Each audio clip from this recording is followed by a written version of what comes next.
You are listening to Meet the Thriller Author. I'm your host, Alan Peterson, a thriller author and a big fan of the genre myself. This is episode 228. Before we jump into today's interview, I want to share something I think you'll find really valuable, especially if you're serious about improving your writing craft. MasterClass is running an incredible pre-Black Friday deal right now, up to 50% off. If you ever thought about taking a class from legends like James Patterson, Walter Mosley, David Baldacci, Dan Brown, Aaron Sorkin, Shonda Rhimes, Salman Rushdie, and many others, this is the perfect moment. So I put together a link that helps support this podcast. You can go to thrillingreads.com/class BF25. It's all one word, class BF as in Black Friday 25. So just head to that link to get the discount and see the full lineup of amazing writing courses. The offer ends before Black Friday, so don't wait too long. Again, the link is thrillingreads.com/class BF25. Now, on to today's episode. I'm excited to welcome back Brian Andrews, one half of the Andrews and Wilson writing duo. Brian is joining me solo on the show to talk about their newest thriller, Tom Clancy Executive Power. This is the 26th Jack Ryan novel and the third time Andrews and Wilson is carrying forward the Clancy legacy. So I'm very excited to welcome Brian back on to the podcast. The book comes out on November 25th, so make sure to go check that out. So let's dive in. Here's my interview with Brian Andrews. Hey everybody, this is Alan with Meet the Thriller Author, and on the podcast today I have Brian Andrews, who is part of the incredible writing team of Andrews and Wilson.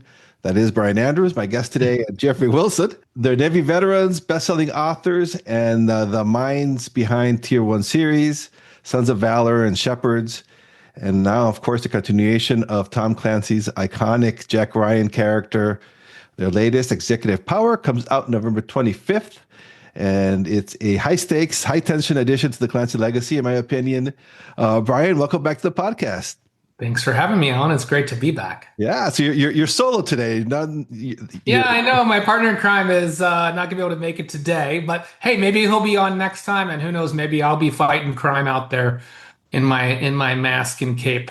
So we do sometimes have to switch off. Yeah, absolutely. That's part of the team, right? Teamwork. Great. Exactly. So let me start right off the bat with a big one. So what was it like to step into the Tom Clancy universe for the first time a few years ago? I'm imagining it was like surreal, intimidating, exciting, all of the above. Oh, so exciting because, I was a submarine officer and I was, reading Tom Clancy's Hunt for Red October while I was on a submarine. Wow. So I was on a 688, Los Angeles class, reading about another Los Angeles class, chasing Russians around while I was doing that. So that was pretty cool. I mean, what an amazing opportunity to be given, the keys to the castle, so to speak, for the Clancy universe. Jack Ryan and with Hunt for Red October, I think it's safe to say that, Clancy established the military thriller genre. He's the grandfather of the military thriller genre. And for us to be handed the canon and all these great characters and trusted with them is just surreal. Yeah, that was something too that when his books came out, everyone said how realistic it was, how accurate it was. I don't know anything about submarines when I read it. I just loved the book, but you actually knew. Were you blown away how accurate things were, the descriptions and technical stuff? Yeah, I think that was the other interesting thing about Clancy is that, he was a research fanatic, and he spent the time to really look at, James fighting ships and detailed, Naval Institute press publications and anything that he could get his hands on to understand the platform. And he really wanted to introduce the American reader to this sort of secret special universe that is submarine warfare. And, he captured people's imaginations because we're called the silent service for a reason. Submariners don't talk about the things that they do. But at the same time, even though we have a code of silence and, we need to protect the missions and the means and methods that we conduct, I do think it's really important for the American people to understand what submariners do and why we do it. And that's okay. We need the next generation of warfighters to come aboard the Navy and enroll in the submarine, pipeline to become the next generation of submarine, the next Burt Mancuso. We're looking for those people. So without knowing that this service exists and what submarines do, it's really hard to fill that pipeline with, motivated, eager, intelligent young people. Yeah, that's great. Yeah, never thought about that. That's a great take. That actually inspires people to join reading, watching the movie, reading those books. Yes, Yeah, 100%. yeah, It's why I joined, right? yeah. So, yeah. Oh, I hadn't thought about that till just now too. That's amazing. He did all that research. That was before the internet. So he Before the probably had internet. like binders of research information. Yeah, and he was given access by the military after the hunt for Red October, Wow. but not during the hunt, not while he was writing that book. So he really pulled off something remarkable, which is, it was the combination of his imagination and his research. Because some of the things that he put in the book were purely conjecture and his imagination. They happen to be, they say, stranger than fiction, right? The truth is stranger than fiction. Sometimes you get it right. Sometimes you predict something that might be ahead of your time, And so I think in some respects he anticipated some technologies and some research that hadn't happened yet, but was theoretical. So that's kind of cool too. And so all fiction writers, we all try to imagine things that haven't happened yet to stay competitive in our own industry, just to stay ahead of our own competition with a different what if.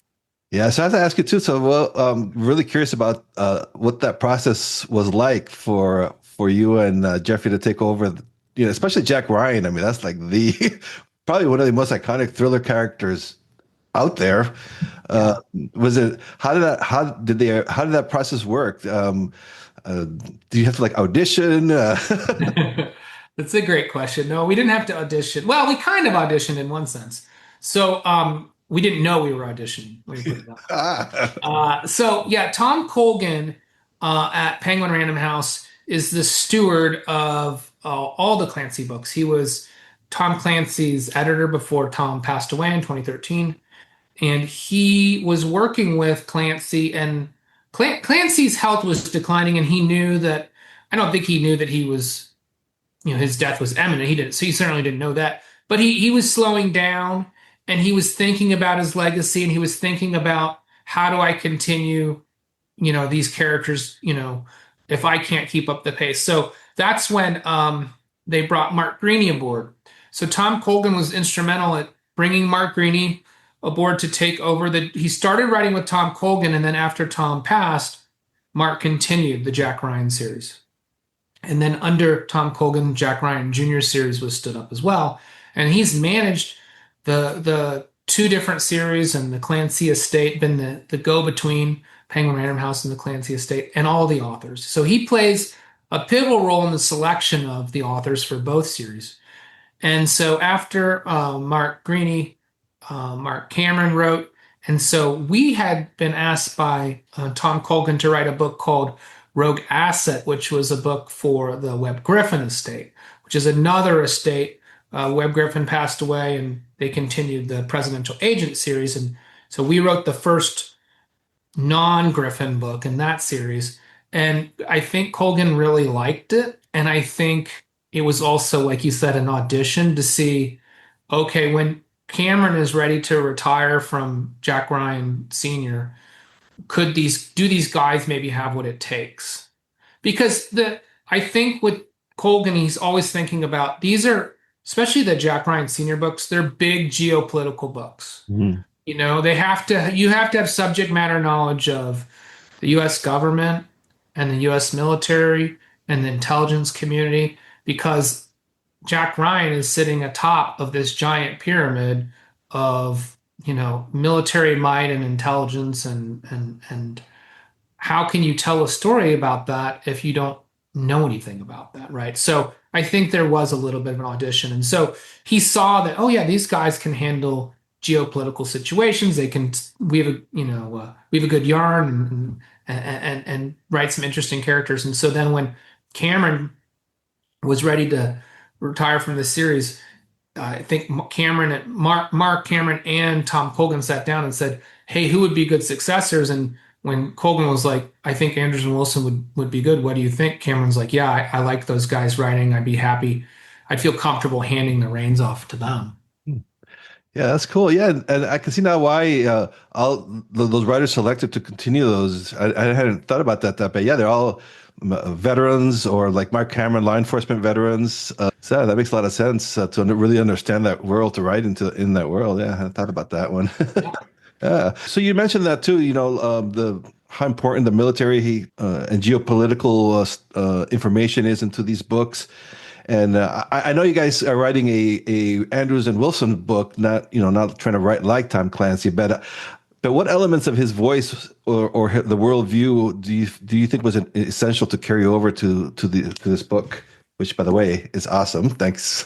Oh, thank you. The publisher Yeah, said, no, that's a great question. So I think when you first, after you get over the initial shock of, oh, I'm going to be writing this, right? And the euphoria that comes with that, then comes the sort of, oh shit moment, right? Like, oh imagine. no, how can we write like Clancy? And I think, Tom Colgan knows this is not his first rodeo. So he said to us, I don't expect you to write like Tom Clancy. In fact, if you tried, you would fail and the readers wouldn't like the book because they'd know, oh, you're trying to copy Clancy's style. You clearly can't write like Clancy. Only Clancy can write like Clancy. And it would feel like you're trying to ape the master. And so what he said is, what I want you to do is be faithful to the characters and the ethos of the series, but write like Anders and Wilson. I'm bringing you guys in because I like the way you tell stories. And so that's very empowering. So instead of being intimidated, you're now suddenly empowered. You're like, oh, okay, good. All I have to do is do what I already do and just do it really well and be faithful to the characters. So then when you go back and you start researching and rereading books and thinking about your take, the goal is, well, Jack Ryan needs to be, a moral, upstanding Boy Scout who always does the right thing. And, his wife, his marriage to Kathy is a healthy one. It's a positive one. They support each other. And that John Clark will put his country and his service above himself. And he will always take chances and he will do whatever's necessary to win at the end of the day. So you start to build out, okay, what's the essential DNA of these characters? And then I think it feels authentic to the readers because then, suddenly when you finish the Cameron book and you pick up the first Anders and Wilson, it's not like, oh, well, this Jack Ryan is an asshole. Like the last one wasn't. Why is this guy such a jerk? No, that's not who Jack Ryan is. So even though maybe the way that our prose flows or how we structure our chapters or internal monologue, those things are unique to our voice, as Anders and Wilson. But the character feels authentic and feels the same. So we tried very hard to be faithful to the canon, faithful to the intent that Clancy had when he started the series about who Jack Ryan is and what he stood for and how he conducts himself. Yeah, it's like you guys, it's like being the new Bond. Yes, It's exactly. kind of crazy, yeah. Yeah. And so this book, so the story puts Kyle Ryan, who's Jack Ryan's son, in a devastating position. He's lone survivor of a mission gone wrong in Africa, in Angola, I believe it was, right? Angola, yes. Yep. And so I was kind of curious about that. So what drew you to building the book around that emotional pivot and that geographical area? So when we first started with Act of Defiance, we knew we wanted to bring Kyle and Katie into the canon. When you last saw them, they were little kids. Mm-hmm. And now Dad's grown up, he's president, and they've grown up. And so Jack Ryan Jr. has his own series. We know a lot about Jack. We don't know as much about the kids, the younger kids. And so it gave us, especially, starting with number 24, and I think there's 11 or 12 Jack Ryan Jr. books too.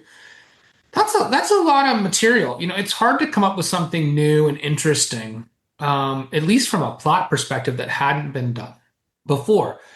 And so to avoid retreading, what we decided to do was really focus on the Ryan family. So if you've ever watched, there's a television show called Blue Bloods, Right. and it's about a police family, right? And the family is in the business of law enforcement, right? That's the family business. And we feel like the Ryans are in the family business of protecting America. So we decided, let's dig into that, connective tissue of what makes a Ryan a Ryan. And it'll be the same for the kids, Katie and Kyle, but they're going to have their own paths, right? They're going to have found their own way, and they have different personalities from Jack Jr. and different personalities from their dad, but some elements will overlap. So books 1 and 2 in the Andrews and Wilson series, Act of Defiance and Defense Protocol, that's really focused on Katie. But we always knew we wanted to bring Kyle in.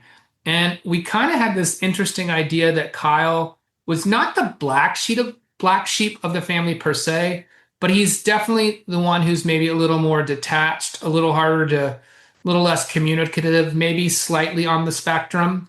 Just a guy who's, one of these things is not like the other type of situation, right? And so when we meet him, we see him doing a job that we've not seen any of the other Ryans doing. He's a cyber field operative. And we thought, well, let's put him in a place as far away from the rest of the Ryans as possible. So, Africa geopolitically, it's quite an active area, right? Because it's third world countries that are all trying to actively become first world countries. And the Chinese, with their Belt and Road Initiative, have made a lot of inroads into Africa and sub-Saharan Africa in particular, where they're exerting their influence to build infrastructure and telecommunications and mining and petrochemical industries, and this involvement does not come without a cost. Yeah, they're not just being nice. They're not just being nice, right? And so we wanted to make, we're always trying to, there's a lot of people who don't want to watch the news, and I can't blame them. The news is not really the news anymore. The news is like verbal combat these days, right? But there's these issues out there, these geopolitical events that people need to be aware of. And so, yes, this book is fiction, but it's all based on actual things that are happening in real life. So I understand. I'm the same way. Like, at the end of the hard work day, I don't sometimes want to turn on the news and hear people bickering and fighting and accusing and blah, blah, blah, blah, blah. I need escapism. Give me a great book. But doesn't mean we can't learn something, from our adventures. And so that's why we picked this area, because it's not in the news. People are not always talking about it. It is across the ocean. It is an area with different cultures and different activities that people might not be aware of what's happening. And so that's why we picked where we did and set the setting for this book. Yeah, I thought that was very cool because, and like you said, people don't know this. I was born and raised in Costa Rica, a tiny little country in Central America, and the Chinese government, they built our national stadium, our bridges. So I was fascinated to read that here. I'm like, oh, so I totally saw what you guys were going for there. Yeah, exactly. Yeah, I also thought it was really cool too because it opens up with a mission being compromised, not to give too much away. And I'm like, oh, okay, here we go.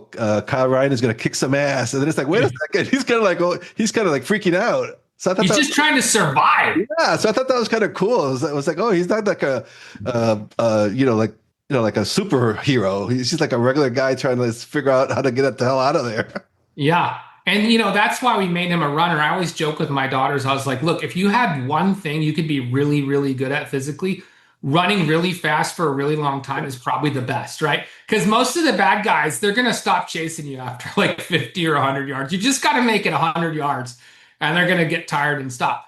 And so that's sort of a joke, but it's kind of true also, right? So we're like, okay, let's set it up so that Kyle, who's this cross-country, athlete, he's not some badass with muscles like Schwarzenegger, and he's not like his brother who goes around shooting people and kicking in doors and all that stuff. He's not an operator. He just got to make it back to the embassy. Yeah, he didn't even have a gun in that first opening No, scene. no. I mean, he is a guy. His weapon is a computer, right? And when he's compromised and his team's compromised, he's just got to make it back to the embassy. And so it's a it's a fun, sort of a fun action sequence. I think it's two or three, maybe four chapters where it's just him trying to survive to get back to the embassy. Yeah, yeah. And also, in reading the book too, I can see that Kyle Ryan is probably the one of Jack Ryan's kids that's more like Jack Ryan, like his character, Yeah, his background. yeah, So yeah, so that was kind of cool to put the tie into the two of them together. yeah, exactly. Yeah. So okay, so now I'm kind of curious now too about your writing process and all that. You guys have been writing together for many years now. So I'm just kind of curious, how has that partnership evolved over the years? Because of course, you have your own books and all this, and now writing in this universe. Has that changed a lot over the years, or are you guys not aren't fixing what's not broken? Yeah, I think we've gotten better at working as a team, but I think we were lucky because from the very beginning, we started writing together in 2015. That was the first. We did Tier 1, and then we did a couple other books that nobody knows about called Beijing Red and Hong Kong Black for Crooked Lane, but they were written under a pseudonym Alex Ryan. Even early on, we were partnering on, multiple series. So that's kind of one thing that's interesting. Right out of the gate, we were working on 2 series. Now we're working on 4. And to be able to do that requires that it's not about the writing, it's about the book, if that makes sense. And let me explain where I'm going with this. The paradigm that we have is it's not about, well, I wrote this sentence or this idea is so cool, it has to go in the book because I thought of it. It's not me, having this interview with saying, did you read chapter 17? Because I wrote that one. It's not about that. It's about, at the end of the day, like when you read this book, did you have a great adventure? And did you feel like the 12 or 13 or 15 hours or however long it takes you to read it, was that time well spent? And when your goal is that, right, then suddenly it doesn't matter who wrote what or whose idea led to this or that or whatever. The journey of getting to a good book is all that matters for us. So as long as we're having fun and both of us get to write and both of us get to contribute and it's pretty much equal, so it's not one guy doing all the work and the other guy just taking credit, then our partnership works. And so luckily, we both like writing. We both don't mind editing. And we both have a lot of fun, like when we're working on a project together. We talk to each other on the phone a couple times a day during the week. Just because it's fun. It's more fun to joke around, or if you get stuck, you call the other guy or you say, I have an idea, here's what I'm thinking of, and what do you think of that? And they're like, oh, that's cool, but after that, what would you do next? And you're like, oh, I don't know. He's like, well, then what if this happened next? And so that process of collaboration that we have, we've gotten so much faster at it. We write sort of fearlessly now because we don't have to worry about getting it perfect on our first pass. So, I used to, when I would write by myself, it took me like 8 years to write my first book. And I would go back and I would take a chapter I'd written, and I'd read it all the way through and I'd tinker with it and tweak it and I'd try to improve it a little bit. In the Navy, we would call that polishing the cannonball. It's like, once it's shiny, like how much more shiny can you get it, And it's actually just a little bit of fear, and it's another type of procrastination to just be like, you know what? I'm just going to kind of go back and tweak this thing that's already done, then do the hard part of writing new material, because that's the hard part. For fresh new material, de novo writing is the hard part. Well, with Jeff, I don't worry about that anymore. I'm free to take chances and to write as fast and as down and dirty as I want because I know he's going to make a pass on it. And he can fill in any holes or rewrite stuff or fix it and vice versa. So there's a lot of power in collaboration. So over the years, the idea that we could write 4 books in 1 year when we first started in 2015 seemed, would have sounded outrageous. We couldn't have done it back then. We didn't have our system quite, the gears weren't quite as lubricated as they are now. But now, I mean, I don't think we could optimize any more than we have. Yeah, you guys, if I remember correctly, you're in different states too, right? You live in different states. Yeah. Yeah, Which so is a good thing, actually, because if we could actually get together face to face, we'd probably drink beer and watch TV. yeah, you'll find how to procrastinate if we're both in the same room. Mhm. Yeah, And I yeah. know that because when we take trips together, we end up hanging out at the bar and having drinks and then watching Gaff again or something like that. So No work gets done. no work gets done. Yeah, you guys have been very prolific too, because you just had a new tier one book come out recently as well, right? Yeah, it came out November 7th, Tier 1, Book 9, The Adversary. It's this blue covered book back here. Yeah. So Um, two books in 1 month would be yeah, new books being out. yeah, How's that whirlwind of promoting two books, working yeah. on two books? In that case, it just worked out that both publishers wanted a November launch. We thought that the Clancy was maybe going to come out in December, but they backed it up into November. So originally, I think it was going to come out early December, and Adversary is going to come out early November, but they fell in the same month. They, different publishers, they can do what they want. Yeah, yeah. Like the difference between working on one of in your universe, like a tier one universe, versus the Jack Ryan universe. Can you tell us a little bit about that? How is the approach different? How that works?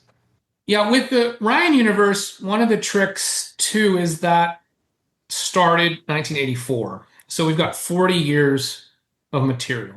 Now, the world has changed a lot in 40 years. Technology has changed a lot. The geopolitical status quo has changed a lot.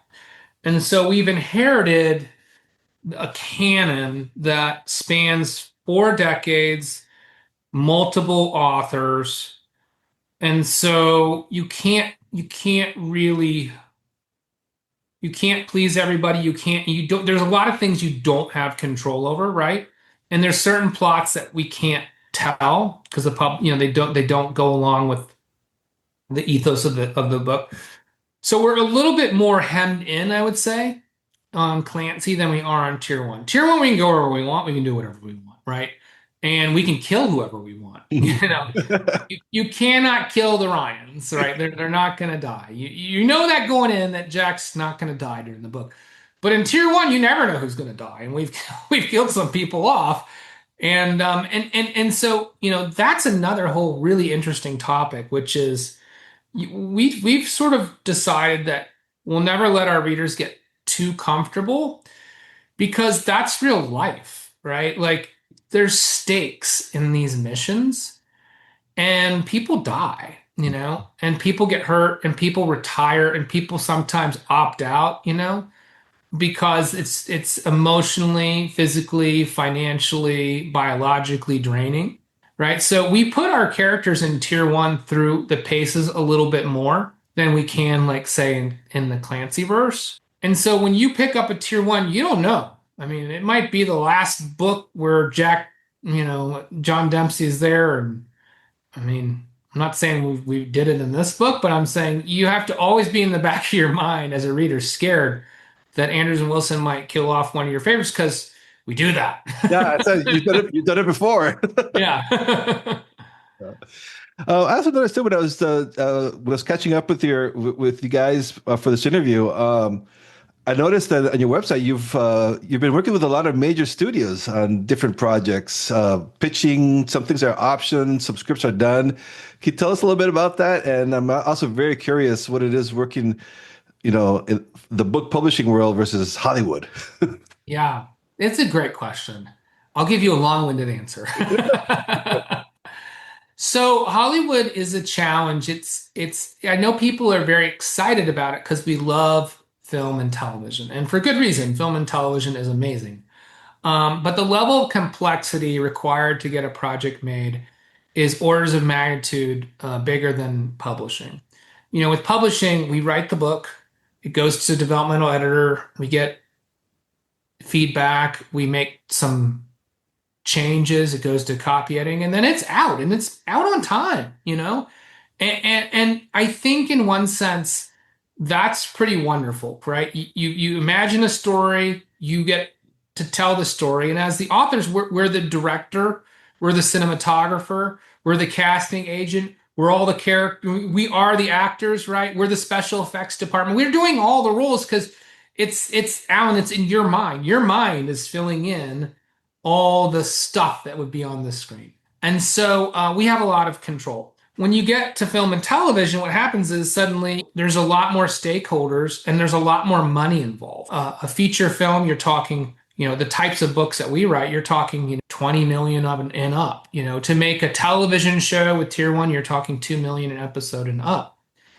Well, these type of money is just not laying around, and it's a lot of people have to invest in the project, both financially and professionally.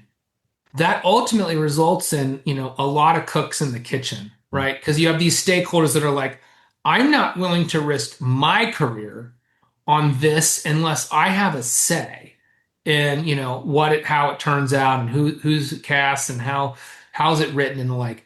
Well, that creates a lot of difficulty. It slows things down.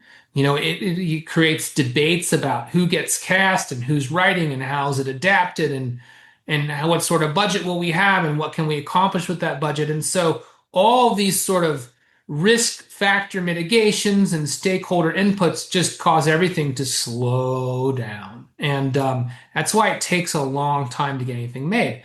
And so, we've sort of taken the approach of, if all we ever did was just cross our fingers and hope that tier one got made, and that was our only golden goose, we had one golden goose laying eggs and that was it. One misstep, one thing that goes wrong that causes the series to get delayed, and that's it. So we took the approach of, no, we're gonna try to populate as many projects as we can, because we know that every single one of them is going to be rife with complexity and difficulties, and so we've tried to do that. What's cool about that is it's allowed us to meet a lot of really great people, interesting people, different producers and actors and directors and potential showrunners. And we've developed relationships with these folks. And what you find when you get into this is that everyone in the business is just as frustrated, as the writers are, because, there's only a limited number of outlets for these films and televisions to appear. You've got sort of the big streamers and then the theaters and network television. Hollywood has been under siege lately. A lot of transformation, a lot of change since COVID.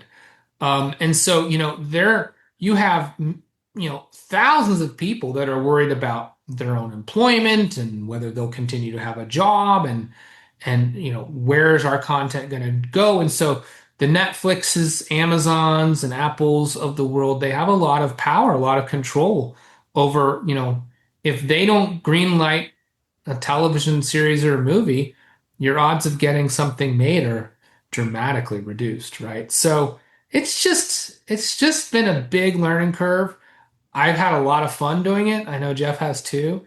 We are frustrated that some things are taking longer than we thought they would, but lots of projects are slowly moving forward. Yeah. I'll put it that way. That's awesome. Yeah, what do they call it? Developmental hell? Yes, developmental hell. Yeah. Yeah, it's real. It's a real thing. So a couple more questions, Brian, before I let you go. So, because I always ask about advice for aspiring writers that listen to this podcast, and especially writers who want to write the type of books that you guys write, maybe like especially if there's a veteran. I know you guys do a lot of work helping veterans. And you have a website that helps writers. Can you tell us a little bit about that and some advice that you would have for them listening to this? Sure. So I'm one of the principals at careerauthors.com, along with Paul Munier and Hank Philip P. Ryan, Jessica Strasser, and Dana Isaacson. And so Dana's an editor. He used to work at Random House. And Paula is an author and an agent. And Hank's an author. And Jessica's an author. So we have authors, an agent, and an editor providing 360-degree advice on the publishing industry. We don't make any money off of this website. In fact, the five of us just split the operating costs and all the email costs associated with maintaining the email list. So it's truly is a labor of love, and it's actually just our way to give back to the writing community at large because we had a lot of people that all of us were helped by advice, both writing advice on the craft of writing, but also just professional advice about, hey, don't do that. Hey, are you not doing this? You should be doing this. The do's and don'ts of trying to get published. And getting published is complicated and frustrating and hard, and also just does require some inside baseball knowledge.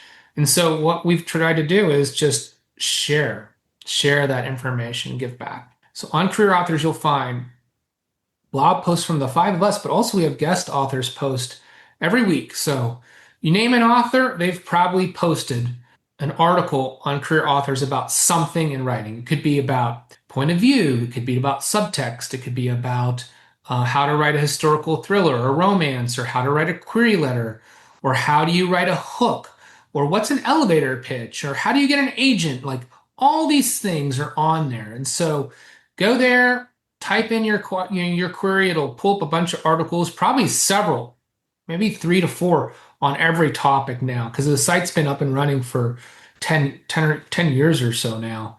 And it's all free. It's all free. Yeah, it's a great site. Yeah, so yeah, that's excellent advice. So Brian, before I let you go, what's next for you two? What are you guys working on now? Can you give us a sneak peek? Yeah. So the big news that we have is we launched our own publishing imprint at Blackstone Publishing called AWE, Andrews and Wilson Entertainment, or AW.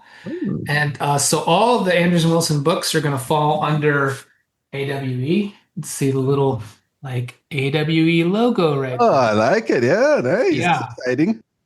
Yeah. So in addition to our own books, so we are going to be, we're not actually going to be editing or acquiring any books. Blackstone will be doing that, but we do get to help cross promote and bring attention to the authors that come into our imprint.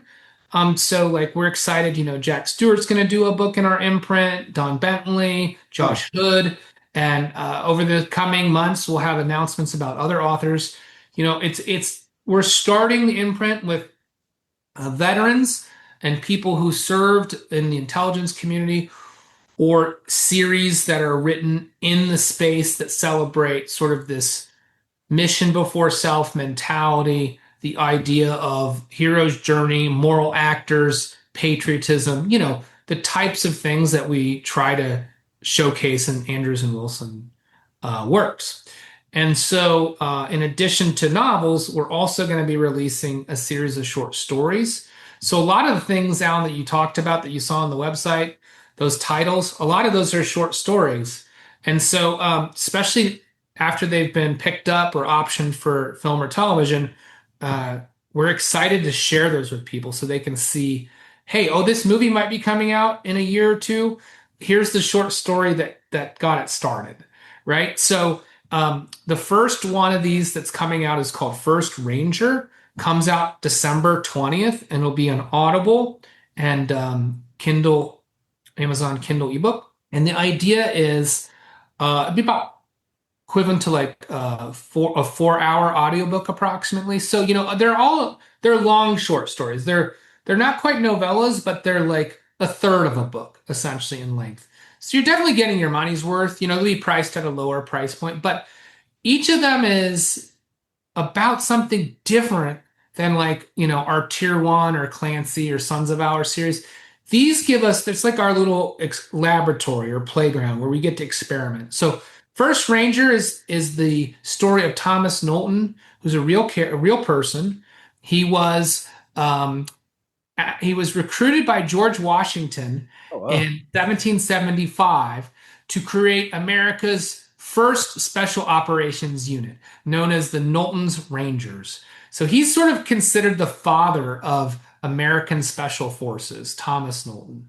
And so we're introducing readers to what was it like to try to be a special operator in 1775 when your weapon was a musket with a bayonet, and you didn't have comms, and you didn't have satellite imagery, and you didn't have a helicopter that you could fast rope into. How do these guys operate, with the technology of the day? And it's funny because if you took somebody like John Dempsey, who's a Navy SEAL, and you stuck him back in 1775, he'd have no choice but to use the tactics and methods and means available, technologies available to him at the time, right? He would be a less lethal operator than he is today without his NVGs and his bulletproof vest and his, assault rifle with, optics. And so it's just really cool to dig into what was it like to be a warrior back then. So that's the first book, First Ranger. It's the first short story comes out, our very first historical military thriller. Oh, that sounds really cool. Yeah, I can imagine with a little musket. Yeah. Old school. Yeah. Learning about that was fascinating, So there's actually a piece of technology. There was a British inventor who had invented a particular type of rifle where there's a lever that allows you to sort of open the bolt. Before a bolt action was invented, this opened a little chamber so you could load your musket pellet in through the top instead of having to ramrod it down the barrel. But it was invented during the Revolutionary War, and it actually saw action on the British side, but it was so expensive and difficult to make that there were very few of them that were made. Yeah, well, that sounds great. That sounds awesome. I'm looking forward to that one. And so, what's your website? Where can readers look information on that and your guys' books? Can you give us that one? Yeah, andrews-wilson.com. All right, so Tom Clancy's comes out November 25th. So by the time people are listening to this podcast or watching the video, it'll be out there. Go check it. It's awesome. All right, Brian, thank you so much. Really appreciate you coming on the podcast. Thanks, Alan. Great to see you.